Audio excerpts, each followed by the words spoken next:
You saw GEO in the title and you thought, oh, boring. But before you switch off this episode, I promise you it's not.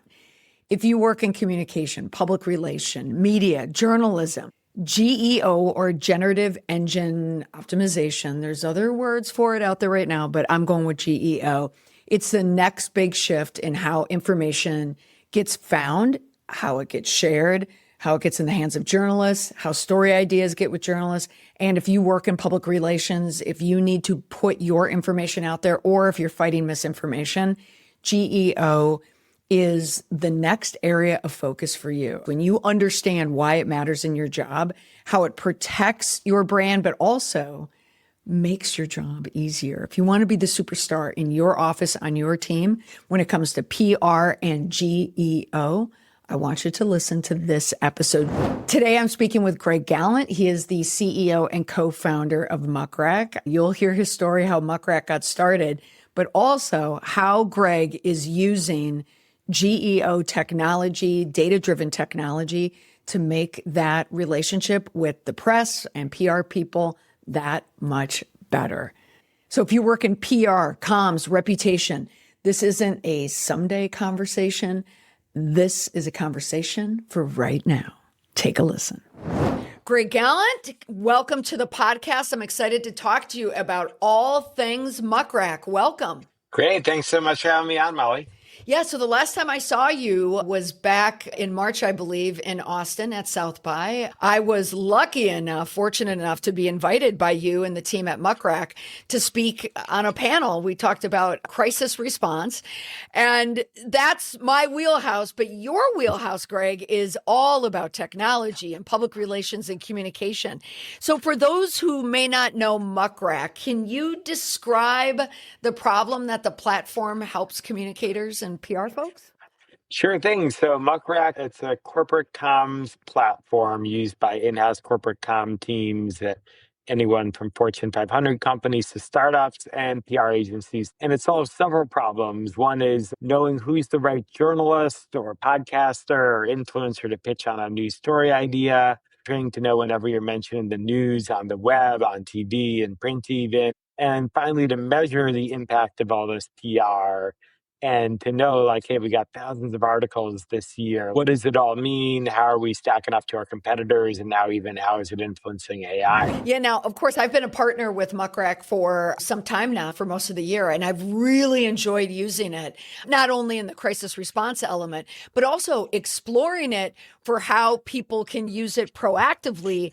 But I know that you've watched PR evolve from media lists to real-time analytics. So what do you think has changed the most in public relations, communication outreach when it comes to your platform with Muck Rack?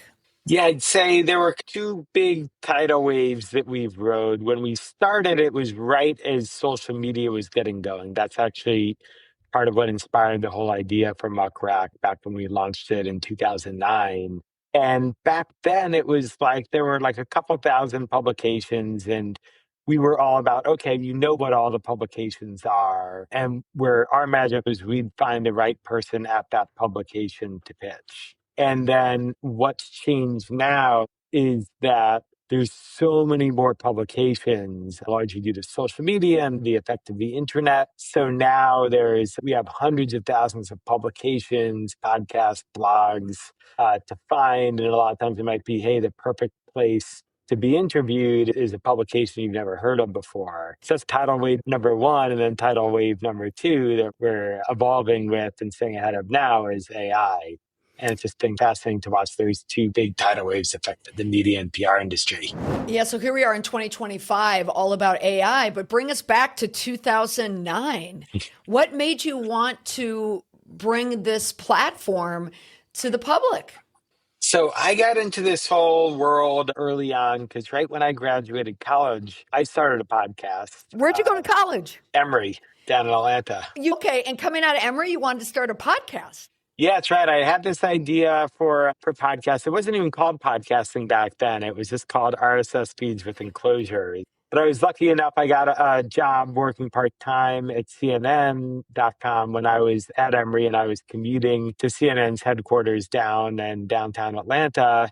and I kept getting stuck in traffic, and I didn't like Atlanta radio. So I was pitching CNN. I'm like, hey, why don't we just take these newscasts that we have and just make them audio and let people download them onto their iPod? That the name podcast came from iPod. That was the idea that you. I did not know that. Now, oh my gosh, your origin story is a fascinating one. It somewhat resembles mine is when you discovered a problem. Because when I was at FEMA, we had a massive reputation problem. Mm. And I thought, how can we change this? And this is when social media was starting. So right around the same time. So that's fascinating. So you were at CNN and you're the one guy who found a way to bring the news to people that wasn't necessarily over the airwaves. Yeah, that was the problem, though. I could never convince them to do podcasting. I tried, but Okay. but I was obsessed with this idea. So when I graduated college, I decided, okay, let me just try starting a podcast and seeing what happens. And I had this idea to interview founders on how they got started on a podcast, which today is a super common format. There's probably 1,000 podcasts like that. But in 2005, no one had ever done a podcast like that before. So I started this one, and I'd interviewed Reid Hoffman, the founder of LinkedIn, back when LinkedIn had under 50 employees. I went to their office, set up my mics, and interviewed Reid, the founder of Yelp. I got John Bogle, the founder of Vanguard Fund and inventor of the Index Fund. Just some amazing guests. One of the people on the podcast was this guy, Ev Williams, who is also doing a podcasting company called Odeo. Odeo never worked, so I watched him pivot to a little side project idea called Twitter. And then, of course, Twitter took off and Ev did very well. That inspired me to sign up for Twitter really early. So I'm just at Gregory on Twitter and now also Instagram, just because I was the first one to sign up. I didn't even ask for a favor. No one had registered. Is that true? You're at Gregory on Twitter, now X and Instagram? That's right. That's incredible. So very much an early adopter. So I was watching that whole early social media world, as were you. And the first idea was actually, I realized there's no way to know who's doing a good job on social media by topic. So I had this idea that we could crowdsource who's best by topic by letting people vote with a tweet or a social share. We figured, how do we get people to want to vote? We'll call it an award. And tweets are short, so we call it the Shorty Awards. Launched that in '08, and that was the very first award show for Best of Social Media. That's still going strong, but when we launched it, it was like we built the site in 2 weeks. Within 24 hours, it was a top trending term on Twitter because no one ever built like a viral system on social media before. So that really propelled it. And then what finally brings it back to Muck Rack is that I'd launched other business ideas too. And with the podcasting, I was always trying to get press for them. I knew how hard it is when you come with something brand new. It's really hard to get the press to care about it. Whereas with the Shorty Awards, within those 24 hours of launching it, we had the New York Times, BBC, the Wall Street Journal, TechCrunch all reach out to us and end up covering it. It was the first event the Wall Street Journal ever live tweeted. Our office was in Brooklyn at the time, and that was before Brooklyn was cool. And the Wall Street Journal writer was like, oh, I want to come to Brooklyn to meet you for lunch. I'm like, I'll come to Manhattan. Are you sure? No, I'll come to Brooklyn. I'm like, can't believe the Wall Street Journal is coming to Brooklyn for this. So I realized like journalists are using social to figure out what to write about. So we launched Muck Rack in '09, really at first for journalists. We didn't have any part of it for PR people. It was the first site where you could see all the journalists who were on social media and that let journalists set up their own portfolios. We had over 10,000 journalists request to get on the site. And then I kept bumping into PR people being in New York, and they were all like, oh, you do Muck Rack? I'm using it to figure out who to pitch. So that's where we're like, oh, we could probably build a business out of this. And that's what we did. Wow, you were riding the wave right at the right time. Now, of course, I'm listening to your story, and I also was an early adopter to Twitter, but I was not quite the visionary as you. Why I wasn't at Molly, I wasn't even thinking that. I was incredibly early on it, but I wasn't. But it's funny. A lot of the earliest people, they wanted to get their AOL screen name on Twitter, and they could have had their first name, but they were just like, oh, I got to be consistent with my AOL. Oh, that is so funny. But you were a visionary also because you understood the idea of virality, that things could go viral. And I remember using Twitter back in 2007, around that time. And that was not in the vernacular. People weren't really talking about viral. So you were viral before it was even a known entity, which I think is incredible. And that's where these great ideas come from. Yeah. I mean, to me, what was so exciting about those early days of Twitter is like, prior to Twitter, it's so easy to forget now, but every social platform was only about connecting with your friends. Facebook, Right. I was on really early, but back then it was like you had to have your college email address and it could only be with your friends. And then there was the MySpace and Friendster before that. Right. And Twitter, they actually kind of started that way. The original vision was like, oh, tweet what you had for lunch. And that really was it. Yeah. But it was open, and then it evolved over those first couple of years where people realized, like, hey, this is a media that I can write on here and anyone could see it. And back then it was still new. That first year we had the Shorty Awards, like, it was newsworthy whenever a celebrity got on social. And I remember we had MC Hammer there the first year, like Shaquille O'Neal came by video. And just the fact that these people who'd had real fame would bother with social media was considered extraordinary. Whereas now it seems so quaint because you can't imagine a famous person not being on social media. And it's the social media stars are bigger than the traditional celebrities. Oh, absolutely. And celebrities still struggle with it too, in my opinion.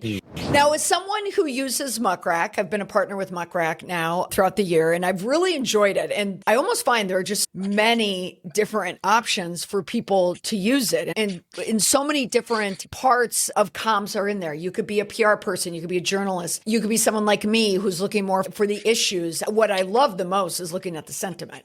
That's something that I'm always looking for. What do you find? I could tell you're a trend guy, you're a research guy, you're an analytic guy. How are people using a platform like yours now? What are they seeking most? Yeah, so I think in addition to what they've always used it for, seeking the right journalists to contact and podcasters, seeking the right coverage, making sense of what's in their industry. To me, the new thing that we're really focused on and that has me excited is this whole idea of Generative Engine Optimization, GEO, where there's 5 other acronyms for it and everyone's fighting. It could be AIO, AEO, What are you settling on, AISEO. Greg? What are you settling on? I thought we'd won the battle with GEO. I like that one. I think it sounds good, but then there are a lot of people still pushing the others. So this will be the big campaign that we need to Put a little behind them. PR behind it. Yeah, I'm a That's GEO right. person. I'm all in on GEO, and it's so much easier too. And it ties in nicely with SEO. Give me your thoughts on the difference now. Here we are, like late 2025. Where is GEO compared to SEO, search engine optimization? Yeah, there's 2 things I'd say. One is it's much more powerful than SEO because I think we all use AI, and I think we're all finding now we're asking AI things that we would never have bothered to Google for. Just the other day, I had my alarm in my home started chirping because the backup battery ran out of power, and I took a photo of it and uploaded it to AI, and it pointed out like, hey, that's a zinc battery. It's not going to last as long as if you buy an alkaline or lithium battery without me even asking it. I'm like, I never even knew these types of batteries were a thing. So it's affecting us a lot more. But the big thing I'd say, especially if you have listeners in the PR and comms world here, is I think PR missed the boat on SEO because the PR profession has a huge impact on SEO because SEO is always about backlinks. If you have people linking to you from credible websites, that's what drove SEO, at least for the first like 10 or 15 years of SEO. And that's how Google would always decide what to put high up in search results. How did Pre-AI. PR miss it, though? Why do you think they missed it? So I think PR missed it because they were doing the best SEO of anyone because you get a credible website like a news outlet to link to you while they cover you. You're adding all this value to SEO. But I think PR people, they didn't take the credit. So I think all the PR people or most of the PR people out there, they were doing the SEO work or a lot of the SEO work and getting these links to the coverage they got, but they'd never go to their boss if they were in-house or to their client and say, hey, guess what? I did all this SEO. And because they didn't take credit for it and add it to their measurement and their metrics, this whole other industry, the SEO industry developed, got to ride that wave. And because of that, most PR departments, PR agencies didn't get a slice of the SEO budget. That's interesting. The budget. So it's like you're basically out. I think PR, they were doing a bunch of unpaid work. They were doing the SEO work and not getting paid for it. Absolutely. Okay. So the GEO, it sounds like you're saying it's a great way to catch up for the industry where they can start getting credit. Exactly. It's like a way to catch up with GEO. PR is even more impactful for GEO than with SEO because all these AI platforms, OpenAI, Gemini, Claude, et cetera, they're training on news content. And you can read they're training on it and they're citing it. If you just read the headlines, OpenAI did a $200 million deal with News Corp to get their content. With Axios, it's billions of dollars are being spent because that's how important it is to AI to have this news content. And so what we saw in our What is AI reading study is that a third of the content cited by AI are what would be considered traditional journalistic news outlets. And then roughly another third are blogs and other kind of third-party content that is what people are saying about you. So if I go on AI and I say, hey, what's the best battery to buy? This is what I was doing last weekend. I get the Amazon Basics for the Energizer, and it was like, no, also consider Duracell, but don't buy Amazon Basics, buy Duracell or Energizer. I'll say, ask AI. Yeah, exactly. And you take any product category, right? I'm going to Dubai in a couple of weeks. What hotel should I stay at? It's going to spit out 5 hotels. And so if you're any kind of business person, a comms person, but even if you're a CEO or a CMO, the obvious question is, how do I get AI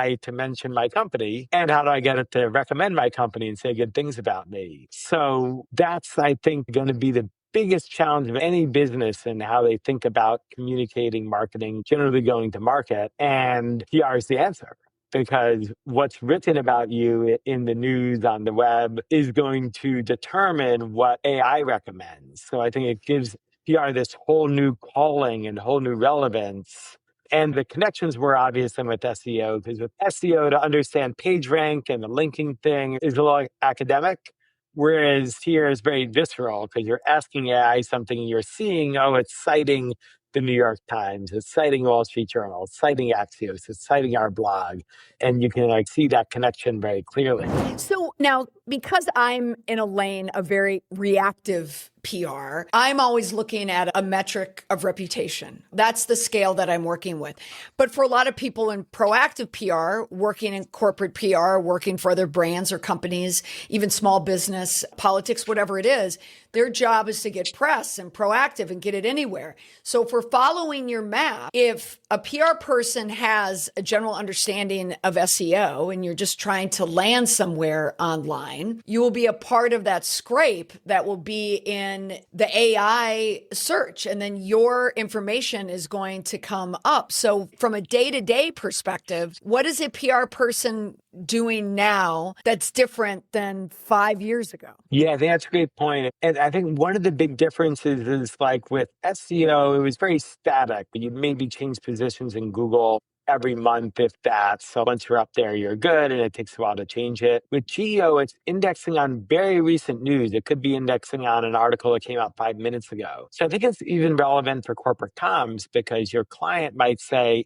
if I'm going into a meeting, someone's going to ask ChatGPT, who the hell is Greg Gallant? And hopefully they'll say good things about me. Luckily, I haven't had a big scandal, at least not yet. But if I did, I'd be like, I want to make sure that it's not defining me by the scandal. What source is it going to use for me? And that's where you have to now reverse engineer it. So, for example, I could say, okay, let's get this statement out to the New York Times and set the record straight that way. But guess what? The New York Times is suing OpenAI, so ChatGPT can't index on New York Times stories. So we could get the best placement in the world in the New York Times, and it won't matter for OpenAI. So then we might have to say, okay, let's go for a publication that we would normally think is less important than the New York Times, but will actually influence AI. And then vice versa, maybe we do still want to be in the New York Times because they did a deal with Amazon, and soon enough it's going to influence Amazon's AI. Yeah, absolutely. I think you and I would agree that it's still a little messy, because there are media outlets out there who participate in AI. And then we have lawsuits that are happening all the time where media outlets are suing because they don't want all their information on there. And then there's also people and their books and their content being, so we're still in a messy time, but in that mess, there still is an opportunity right now that if you are quoted somewhere, if you're inserted, if you can get into that story, you're going to get into the AI platforms and into the hands of someone looking for new batteries. Well said. I think it's the Wild West in Good way to say it. GEO. We don't even know what it's called. but it's the Wild West. But I think that's exciting. And it reminds me of the early social media days where, like, in the early days, you'd really have to convince a company like why they should be on social. And most companies weren't. And most of them were like, hey, aren't we going to get in trouble here? And maybe somebody will flame us or whatever. So it took a while for companies to get on social media, but because of that, insurgents were able to get ahead. That you saw a lot of brands were like, they weren't even that important, but they just got on social before other people, and they were able to really build up their brand in a much bigger way. And a lot of people even built entire companies around like figuring social out before other people. And I think that opportunity exists now where, hey, if you're already the number one, you should definitely be getting on GEO to protect that position. But if you're number 15, maybe you could become number 3 because you're going to figure this out before everybody else does. So I think it's like there's no surefire playbook, but that's why there's opportunity. Oh, absolutely. You and I are very similar in terms of the career trajectory or even just our interests, because I'm with you. I was a very early adopter to social media, but I was also a very early adopter and also ambassador to telling my clients and in my talks and in my workshops, we want to use social media, but there is always this reluctance because there's a fear. AI is going through the same reputation issue that social media is going through as well in terms of that fear, but there is something to it. There is a lot of misinformation on the AI platforms right now. So I know a lot of people are using ChatGPT, Perplexity to get the truth. But in your opinion, what are the implications for organizations that aren't thinking about how AI represents their story, good or bad? Yeah, I think the big implication is people are going to ask AI about you whether you like it or not. AI is going to give an answer whether you like it or not. Well said. So there's no opt-out button. You can't go to ChatGPT and be like, actually, just block my whole product category until we figure out our strategy. It's out there telling you what kind of battery to buy and what kind of hotel to stay at. So you're in the game already. And like PR, right? That you could say, hey, look, I don't want the media to cover me. The media doesn't care. If they think you're newsworthy, they're going to cover you. And it's kind of the same for AI, where AI is going to cover you. So you have to have a strategy. But I think with AI, it's more complex because at least with the kind of traditional PR, it's okay, I can see what the New York Times said about me. Maybe I don't like it. Maybe it has an error. Maybe we debate if we try to get them to issue a correction. But I'm going to get the newspaper, I cut it out with my scissors or look at it on my screen, and I know what it says. Every answer is a little bit different. So if I don't start tracking it, like I might ask AI, if I go to ChatGPT right now, I say, tell me about Greg.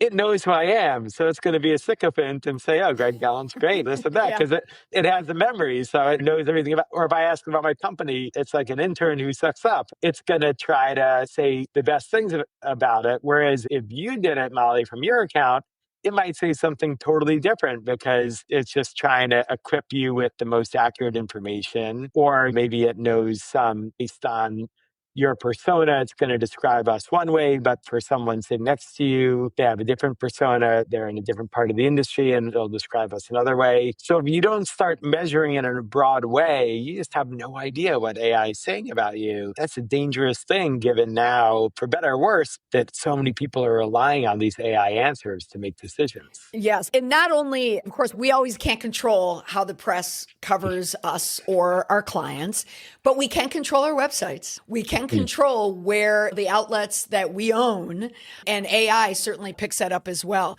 Now, Muck Rack has always been about helping communicators build stronger media relationships. How does that mission evolve into an era, now that we're in the era of algorithm and AI, when it comes to my lane of shaping perception, but also just those proactive stories out there? Yeah, I think what's really changed is how you go about doing it. So the innovation we first brought to market was that you should think pitching the journalists based on what they have written about in past and search by keyword. And now everyone does that. But in 2009, like no one had put a system like that out there, and it changed the whole world of how it works. Now I think we're in the next version of it where you want to reverse engineer the whole process. So you want to say, hey, for my audience, which news outlets and journalists are going to be the most influential? to them and to AI when they ask AI about these topics. And then based on that, build your media list and say, okay, these are the publications, these are the journals. I'm going to add them to my media list. And then I'm going to build relationships with these journalists. And now it's also podcasters, Substackers. We've added the whole new media ecosystem. But basically build your list based upon that and then get strategic about, okay, do you meet with them? Do you pitch them? What order and combination do you do that all in, which we've built all the tooling for. But it's tying that all and then finally connecting that to results with then knowing when you do get the press hit, like being notified, hey, this press hit happened because you pitched them. And now it creates this flywheel of influence with PR and GEO. I was using Muck Rack when I needed to pitch a client because they were dealing with a reactive issue. So we weren't trying to proactively pitch a product. We were trying to pitch a reputation and how it was good and not bad. And that feature in Muck Rack was really helpful, trying to find the right journalist who talked about this issue in the past, and it brought it up right away. So I found a way for me to use it as well. Now, tell me then about the GEO feature that you've added into Muck Rack. Sure. So we launched this whole new product within Muck Rack called Generative Pulse. And what it does is it lets you set up a bunch of prompts, AI prompts, questions that your customers would likely ask. Just to use my selling example, what's the best battery? What's the best you come with dozens of them. What's the best 9-volt battery? What's the longest lasting battery? What's the most reliable battery? Et cetera, et cetera. So you queue up all these prompts, and then what it does is it goes out to every AI platform and asks it every day those questions, and then records the answer and records, more importantly, the citations. So then you can say, hey, if you're Energizer, you want to know, I'm mentioned 60 share of voice, like I'm mentioned 60% of the time, Duracell's got 50, so we're ahead, but let's try to get to 70. And also, what's the sentiment? Are we getting positive mentions? We're getting negative mentions. So it tells you all that. And then even more importantly, it tells you what outlets are being cited for these questions. So it might be, is it batteryweekly.com being cited? Is it the Battery Podcast being cited? Or is it the New York Times, Wall Street Journal? So you can see all the outlets, and then even all the journalists who are writing the stories are getting cited by AI, all within this Generative Pulse product, which is fully integrated to the rest of Muck Rack. So then you could look at that and start to know, okay, if I want to impact this, which journalists and outlets do I need to connect with? Certainly, if anyone's listening from the battery industry right now, they're going to be thrilled because now they know exactly what they need to do. So are you hearing anything from PR teams or clients who are already experimenting the generative part of your platform now with Muck Rack? Yeah, we've been getting a lot of great feedback on it. It's one of our most quickly adopted new features that we've rolled out among our user base. So we're seeing a lot of PR teams that kind of gives them like this whole new relevance and lens to look at their job, where they're seeing like, hey, we're impacting this whole new way. We're seeing, I was just meeting with a PR agency customer of ours who's telling me that the earned media part of her agency has been like getting much more busy this year because people have realized there's this new value to earned media. And then it also is given, it seems that they often struggle to talk to the CFO and explain, hey, how does what we do affect the bottom line of this business? But now with these kind of stats, we can explain exactly how we're impacting AI, and everybody knows that AI is the driving force and everyone's redoing their budgets now. So it really shows the impact. Oh, absolutely. Do you think there's a big difference between your platform and other media platforms out there like Meltwater or Cision? Of course, we started Muck Rack. We're still the new kids on the block, believe it or not. One of the ones you mentioned started as Bacon's book in the 1800s, where they were sending out books to everybody. But I think that the big difference is we built Muck Rack from the ground up. We didn't string it together through acquisitions and all that. So because that's one integrated platform, so you can connect when you're pitching the journalist, when you're monitoring and get notified, hey, you got this article. This article is written and we can tell you pitch the journalist. So we're automatically telling you that you should take credit for that. To the reportings, you can see the impact of all the pitches that you had. To now Generative Pulse, where you can see how does that affect AI. it's all one continuous system. So it's all tied together, and you can, in a very user-friendly way, go from one part to another and tell that story of how it all connects. And I think for any legacy player where they've had to piece all the parts together, like the data just doesn't speak as well between it all and just can't have that same impact. For people out there listening, I, of course, have a lot of communicators, PR types, corporate communicators who listen to this podcast. So let's say they're using one of those other platforms, or they haven't even explored using any platform at all. What would you say to a PR person? What is the pitch that you would give them that they need to give to their senior leadership to get on board? Yeah, I think pitch now is that the media has totally changed. You have to be thinking about how you influence AI, how your customers get AI answers, that getting to the media is super important, and that earned media drives AI. So you have to do earned media better than ever. And just like any other part of your business, you need like an integrated system of record where you can both get your data, track your outcomes, measure the impact. And that's really what we do at Muck Rack. We built the software platform that thousands of PR teams are already relying on to do this. So getting the right tool in place is what will really let your team be much more efficient, be much more impactful, and then be able to measure and show the results. You know, I see Muck Rack. I like how you position it as the scrappy, fighting platform that's always really just always evolving into the next thing around the corner, which really matches how you embrace technology, social media, digital media many years ago, a couple decades ago. And that's why I'm excited. Coming up in December next month, there's a Generative Pulse Summit that you're sponsoring in New York City. I'm going to be on a panel about reputation. I'm excited about that. What was the idea behind putting this summit together? Yeah, so we saw this whole GEO field is so new. It didn't exist even a year ago, because even though AI has been around now for a couple of years, AI search has only really been around for just a little bit under a year. So it's a whole new field, super impactful. Like I said, we're getting tremendous interest in this Generative Pulse product, but we see that everyone knows it matters, but a lot of people are still getting up to speed on the 101 of like, how does this all work? So we thought, hey, let's actually buck the trend and get people together in person. How old-fashioned is that? To talk about AI and to talk about what's driving AI. So we just thought it'd be super impactful to bring all the smartest minds about GEO together in New York City, back where we started, and hash it out and explore this together and give people a chance to meet all the kind of leaders in the field, and as we figure this out together.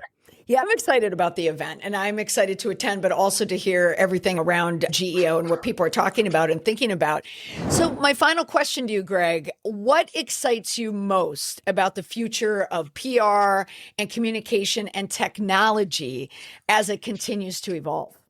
Yeah, what really excites me is that media and the importance of communication is it's been around time immemorial, right? When the printing press was invented, there's always technology and media and PR. They're always having interplay with each other, and the game is always changing. And it has been ever since newspapers and radio, TV, the internet, social media. And this is why, for me, after, even though I started this company over 15 years ago, it still feels like a startup. It's still as fun as ever and exciting as ever, because there's always something new. And I think now with seeing all these changes with AI, with LLMs, with new ways of interacting with AI, that it's only going to get more interesting. And I think the active media and therefore PR on AI is only going to become more important, because people are really going to have a flight to quality with AI. You know, they're realizing that sometimes hallucinates. There's going to be a lot of pressure on all these AI companies to become more accurate and have better sources. And as they start moving towards that, due to market pressure